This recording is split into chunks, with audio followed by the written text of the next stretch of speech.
కాసేపట్లో రెండో రోజు అసెంబ్లీ బడ్జెట్ సమావేశాలు ప్రారంభం కానున్నాయి. ఉదయం 10 గంటలకు సభ ప్రారంభం కానుంది.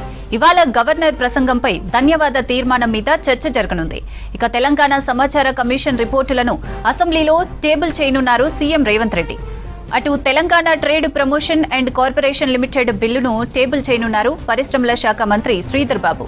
బిల్లులు ప్రవేశపెట్టిన తర్వాత గవర్నర్ ప్రసంగంపై ధన్యవాద తీర్మానంపై చర్చ మొదలు కానుంది. కాసేపట్లో రెండో రోజు అసెంబ్లీ బడ్జెట్ సమావేశాలు ప్రారంభం కానున్నాయి. ఉదయం 10 గంటలకు సభ ప్రారంభం కానుంది. ఇవాళ గవర్నర్ ప్రసంగంపై ధన్యవాద తీర్మానం మీద చర్చ జరగనుంది. ఇక తెలంగాణ సమాచార కమిషన్ రిపోర్టును అసెంబ్లీలో టేబుల్ చేయనున్నారు సీఎం రేవంత్ రెడ్డి. అటు Telangana trade promotion and corporation limited బిల్లును టేబుల్ చేయనున్నారు పరిశ్రమల శాఖ మంత్రి శ్రీధర్ బాబు. బిల్లులు ప్రవేశపెట్టిన తర్వాత గవర్నర్ ప్రసంగంపై ధన్యవాద తీర్మానంపై చర్చ మొదలు కానుంది. రైట్, ఇదే అంశానికి సంబంధించి మరిన్ని డీటెయిల్స్ షరీఫ్ అందిస్తారు. షరీఫ్, గంటలకు ఉభయ సభలు ప్రారంభం కాబోతున్నాయి. ఇటు శాసన సభతో పాటు శాసన మండలి సెషన్స్ ప్రారంభం కాబోతున్నాయి. 10 గంటలకు సీఎం రేవంత్ రెడ్డి నిన్న బిజినెస్ అడ్వైజరీ కమిటీలో తీసుకున్నటువంటి నిర్ణయాలపైన, అంటే పని దినాలకు సంబంధించి కావచ్చు, ఏ ఎజెండాలను చర్చలో భాగంగా తీసుకోవడం జరిగింది అనేటువంటి అంశాలపైన, బీఏసీలో అసలు ఏం జరిగింది అనేటువంటి విషయాలపైన బీఏసీ నిర్ణయాన్ని, ఒపీనియన్ని టేబుల్ చేసేటువంటి అవకాశం కనిపిస్తోంది. వాస్తవానికి గవర్నర్ స్పీచ్ తర్వాత ఇవాళకి వాయిదా పడింది. గవర్నర్ స్పీచ్కు ధన్యవాద తీర్మానం 2 రోజుల పాటు కంటిన్యూ అయ్యే అవకాశం కనిపిస్తోంది. అయితే అంతకంటే ముందు ఒక 3 అంశాలను టేబుల్ చేసేటువంటి అవకాశం కనిపిస్తోంది.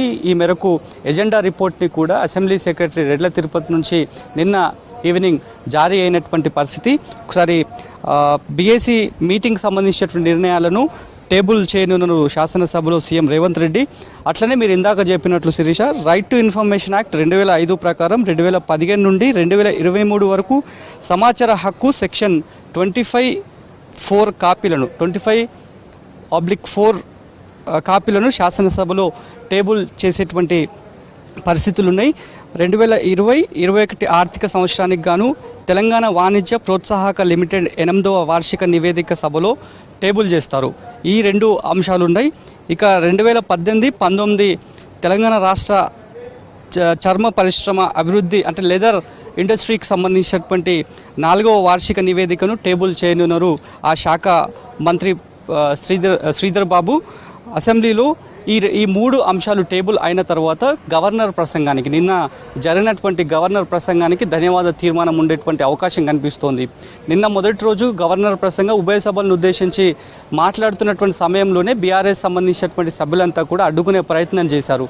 మరి ఇవాళ ధన్యవాద తీర్మానం మోషన్ ఫర్ ఓత్ ఉంది కాబట్టి, మోషన్ ఫర్ థ్యాంక్స్ ఉంది కాబట్టి, మరి ఈ సెషన్స్ని ఒకవేళ ఈ టాపిక్ని అడ్డుకుంటే కనుక గట్టి రిప్లైను ఇవ్వాలనేటువంటి దిశగా నిన్న సిఎల్పి కాంగ్రెస్ శాసనసభా పక్షం సమావేశమైంది. ఈ సమావేశంలో శాసనసభ వ్యవహార శాఖ మంత్రి శ్రీధర్ బాబుతో పాటు deputy CM Revanth Reddy, PCC chief Mahesh Goud, ఎమ్మెల్సీలు, శాసనసభ కాంగ్రెస్ సభ్యులంతా కూడా పార్టిసిపేట్ చేశారు. అందులో సీఎం రేవంత్ రెడ్డి చాలా క్లియర్గా చెప్పారు, ఒకవేళ ప్రతిపక్షాలు రాద్ధాంతం చేస్తే, అనవసరమైనటువంటి విషయాలను రాద్ధాంతం చేస్తే కనుక ఖచ్చితంగా గట్టి వాయిస్ వినిపించాల్సినటువంటి అవసరం ఉంది. అవసరమైతే మహిళా శాసనసభ్యుల కాంట్రిబ్యూషన్ కూడా ఉండాలి, మాట్లాడాలి, వాళ్ళ కాంట్రిబ్యూషన్ తప్పనిసరిగా ఉండాలనేటువంటి అంశాన్ని కూడా చెప్పినటువంటి పరిస్థితి ఉంది. మరోవైపు ఈ నిన్న జరిగినటువంటి గవర్నర్ స్పీచ్కి రిప్లైగా థ్యాంక్స్ ఉండబోతుంది కాబట్టి దాన్ని ప్రారంభించేది ఎమ్మెల్యే బాలు నాయక్ ప్రతిపాదనను శాసనసభలో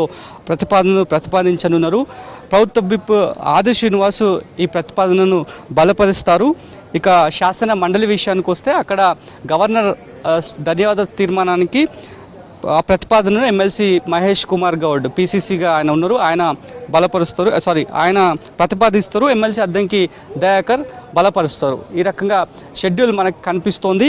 మరి ఎన్ని పని దినాలకు సంబంధించినటువంటి అంశం పైన నిన్న బిజినెస్ అడ్వైజరీ కమిటీలో ఆల్రెడీ క్లారిటీ వచ్చినటువంటి పరిస్థితి ఉంది.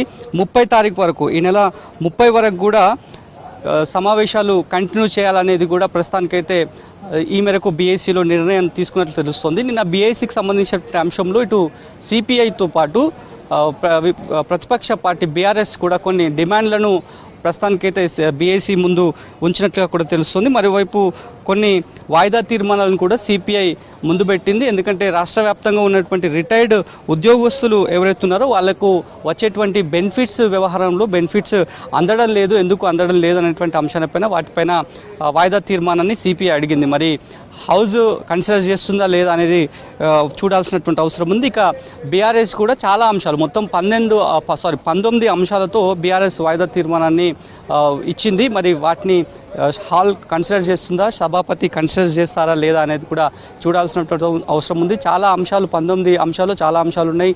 6 గ్యారెంటీలు కావచ్చు, విద్యా విధానం, అదేవిధంగా వైద్యం, దాంతోపాటు రుణమాఫీ, రైతుకు సంబంధించినటువంటి అంశాలు కావచ్చు, ఇవన్నీ కూడా మెన్షన్ చేస్తూ బీఆర్ఎస్ వాయిదా తీర్మానాన్ని ఇచ్చింది. ఒకసారి అసెంబ్లీ ఎప్పుడెప్పుడు సెలవులు ఉన్నాయి, ఎప్పుడెప్పుడు ఏ అంశాలను పద్ధతుల రూపంలో తీసుకువస్తున్నారు, బడ్జెట్ ఎప్పుడుందో ఒకసారి చూద్దాం.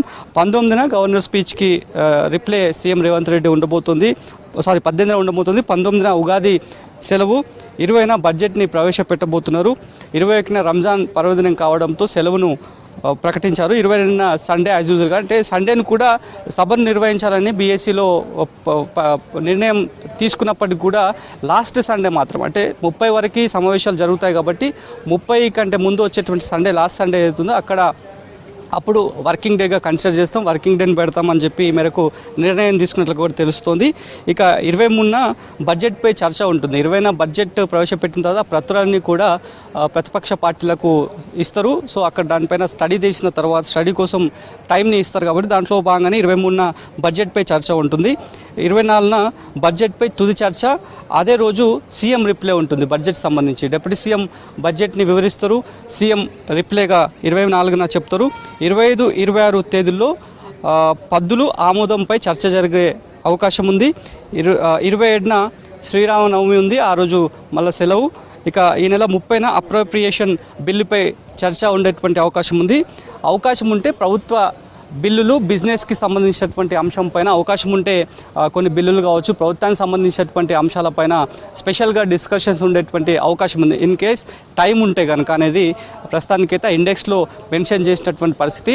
మరోవైపు ఈ బడ్జెట్ సెషన్స్ని మాత్రం అత్యంత ప్రతిష్టాత్మకంగా కాంగ్రెస్ పార్టీ తీసుకుందనే చెప్పాలి. ఎందుకంటే ఇప్పటికే దాదాపు 10 సంవత్సరాల పాటు కేంద్రంలో అధికారంలో వండుకుంటూ వస్తుంది. కేంద్ర బడ్జెట్లో ప్రతిసారి తెలంగాణ ప్రాంతానికి అన్ని వర్గాల వారికి అన్యాయం చేస్తూ వస్తుంది. కాబట్టి ఒకవేళ రాష్ట్ర ప్రభుత్వం ప్రవేశపెట్టేటువంటి బడ్జెట్ పైన బీజేపీ కానీ బీఆర్ఎస్ కానీ రాద్ధాంతం చేస్తే కనుక వాటికి అనుగుణంగానే అటు కేంద్రాన్ని టార్గెట్ చేసి బీజేపీ ప్రాంత సభ్యులను, అదేవిధంగా బీజేపీ పార్టీ సభ్యులను, ఇక్కడ బీఆర్ఎస్ సంబంధించినటువంటి సభ్యులను కూడా కార్నర్ చేయాలి. దానికోసం ఇప్పటికే దిశానిర్దేశం శాసనసభ సభ్యులందరికీ కూడా కాంగ్రెస్ పార్టీకి సంబంధించి కూడా కాంగ్రెస్ పెద్దలంతా కూడా బ్రీఫ్ చేశారు. సిఎల్పిలో కూడా ఇదే అంశాలను కూడా చెప్పారు. సో చాలా వరకు ఈ సెషన్స్ని మాత్రం ప్రతిష్టాత్మకంగా తీసుకోవాలి. ఈవెన్ ఈ సెషన్సే కాదు, అసెంబ్లీ సమావేశాలు ఎప్పుడు నిర్వహించినా కూడా పూర్తి స్థాయిలో దాదాపు ఈ సెషన్స్ అన్నింటినీ కూడా ఖచ్చితంగా 100% అటెండెన్స్ కూడా ఉండాలనేటువంటి అంశాన్ని సీఎం రేవంత్ రెడ్డి కరాఖండిగా చెప్పినటువంటి పరిస్థితి నిన్న మనం చూసినాం.